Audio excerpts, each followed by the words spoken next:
The global view of women's health is one that is growing and changing in my brain day by day.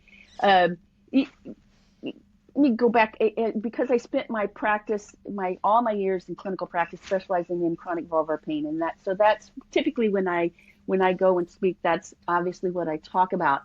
Um, and since I closed my practice in 2017 and have gone forward, is when I've really been able to look further and further into the world of pleasure with my co-author and business partner Elizabeth Wood, and talk more and more about functional sexuality, which has driven me to talk about things. And I've, been had the honor of being invited to international meetings to speak. I've spoken in a number of different countries.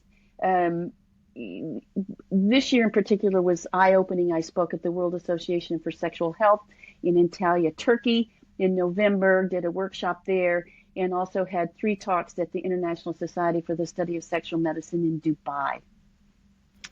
And yes, we did go to, there to talk about sex. So my kids went crazy. They thought it was nuts that we were going there to talk about sex. But I'm here to tell you that having grown up in the United States in this business, and seeing an approach of sex from around the world, it's very, very different. There's a big dichotomy with how the rest of the world talks about sex compared to, I'll say North America, because I think Canada is pretty much there with us.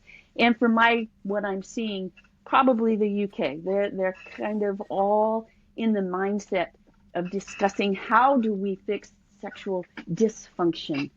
There's something wrong. There is a diagnosable dysfunction. We have a code for that.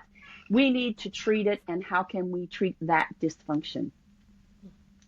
The rest of the world talks about sexual function and how to have good sexual function. I don't even think I heard in either of the meeting in Turkey or the meeting in Dubai anybody talking much about using hormones to treat sexual dysfunction. That's what we do in the United States. Basically, that's the tool that's used more than anything.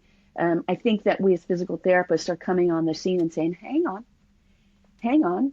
We, as a profession, our job is to assess the body and see what's wrong, see what's causing whatever presenting problem is in front of us. So that when we look at sexual dysfunction, we can't treat the brain. We know what's going on in the brain. Well, we can treat the brain. We don't use drugs. We don't use surgery.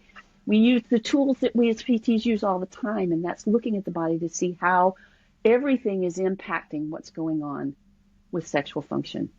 It's been a great journey. It's lots of fun.